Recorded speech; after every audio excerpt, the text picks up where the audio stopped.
Yo, what is up, ladies and gentlemen? We are back with another roll. This time is going to be a nogi roll featuring one of my teammates, Julian, who is a 4-stripe white belt with some wrestling experience, and I, of course, am a purple belt 2-stripe with no wrestling experience besides what I've learned in jiu-jitsu. So right here, I'm going to try to keep it on the feet because I kind of want to work on my wrestling, work on my standing fighting in nogi, even though I don't really train it too much and I don't really bring it to the channel.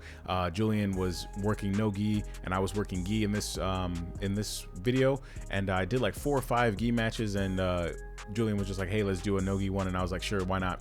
So right here I'm trying to work on the inside, but Julian's able to keep his left arm on the back of my head and is kind of directing my movement, and he's going to start to try to pull me in certain directions, and he's going to drop down here for a single. He's able to scoop the leg, but I'm going to be able to put my right leg on the outside, and when he tries to take me down, I'm going to be able to snap him down and wrap up the guillotine, and he notices that and he decides to spin to the half guard position right here and to kind of alleviate the pressure. So what I'm going to try to do is I want to try to force his shoulders back to the mat, but I'm not able to. He's able to get back to his knees, and I'm going to back away and we're going to keep standing.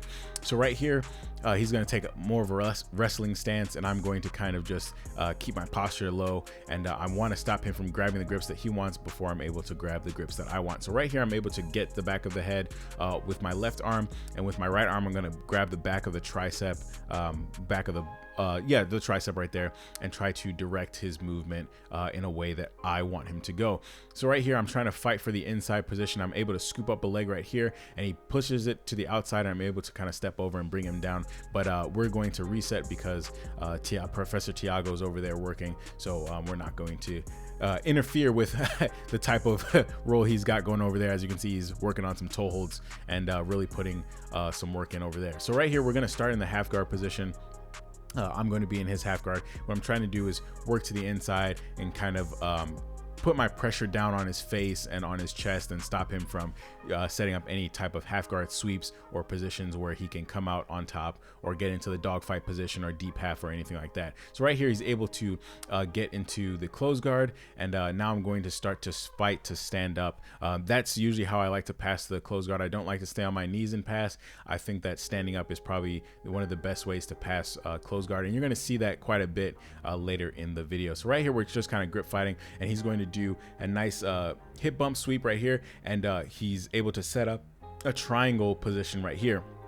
So what I'm going to do is I'm going to step up with my right leg, and I'm going to, what you can't really see from this angle is my right arm is focused behind his knee, and my left arm is wedging in to stop him from solidifying the triangle position. And as you can see right there, I was able to get out of it, and I'm going to start encroaching into his half guard position right here. So as you can see, I'm really trying to put the pressure with my left shoulder on his face and start working on getting out of this half guard position. Right here, he's going to kind of lock his legs behind his other leg in a figure 4 position. What I want to do is I want to force his legs together and get up. So right here, he's able to get to his knees, but I am able to lock up the guillotine. He's going to take me down, which is okay because I've got the guillotine locked in there, and I'm going to get the tap for the submission. So here we are. We're going to reset on the feet, and we're going to start establishing our grips. Again, I want the inside, and I want to control his tricep so I can start to swing him a certain way. Right here, I'm just going to pull guard and set up a single leg X position.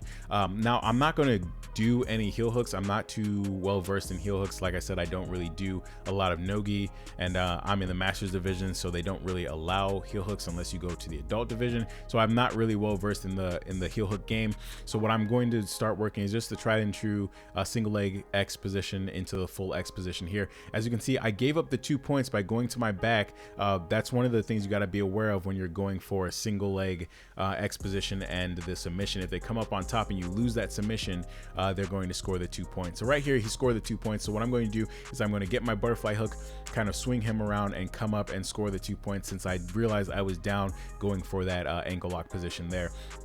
So as you can see, I'm now up, and he's going to gable grip his arms around the back of my shoulder. I'm going to just pull his arm away and stop him from getting that position. As you can see in my face, I'm very, very tired because this was an exhausting round. So right here, I try to go for a guillotine, just make him think about it, and he's able to stop me from doing that. So right here, he tries to go for a hip bump sweep again, and he's going to settle into the close guard position. So right here, I just tapped the back of his feet just to see how they're oriented. I wasn't going to hang out back there and get caught in any type type of triangles or any positions like that. So right here, I'm kind of trying to push his shoulders down, keep his shoulders on the mat so I can start to figure out how I want to stand up. So what I want to do is stop him from having any grips, and I want to stand up. So I'm able to push my hands into his shoulders and stand up. And right here, he's going to get a very nice muscle sweep, taking me back down, but I'm going to be able to get my hips back from under me and set up the closed guard position. Now, I don't really care how many times I get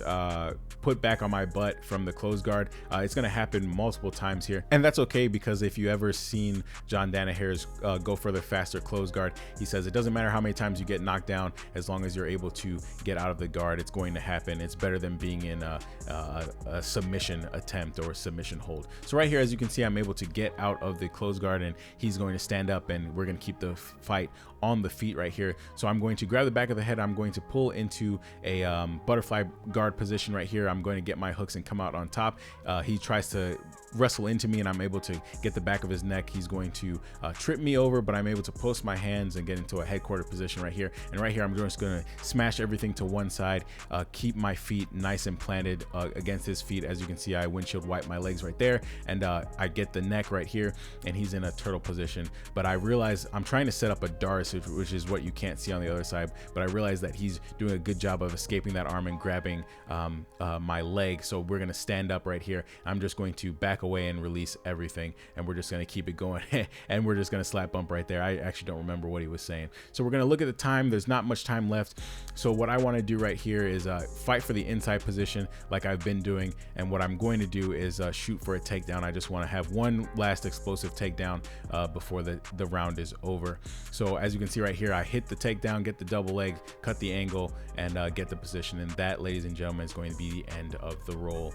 So ladies and gentlemen, that is the end of the roll featuring Julian. I hope you guys enjoyed it. I usually don't bring a lot of no gi stuff to the channel, mostly because I am a gi competitor. I just like the gi a little bit more, but I'm not afraid to roll no gi with people. And usually my game from the gi translates pretty well to no gi. I usually use the single leg X and X guard position to set up sweeps and just pressure pass and just use my speed in the no-gi. So a few of the takeaways: I need to be better about not letting him control the back of my head. As you can see in the video, there was tons of times where he was controlling the back of my head, getting me to move in certain directions, and that's what allowed him to get the single leg. Even though he wasn't able to complete it, I was able to kind of float above him and stop him from completing it. I just need to be aware that head control is king when you're fighting for the inside grip. So ladies and gentlemen, thank you guys for watching the video, and thank you guys for supporting the channel. It truly means more than you know, and I will catch you guys on the next one. Peace.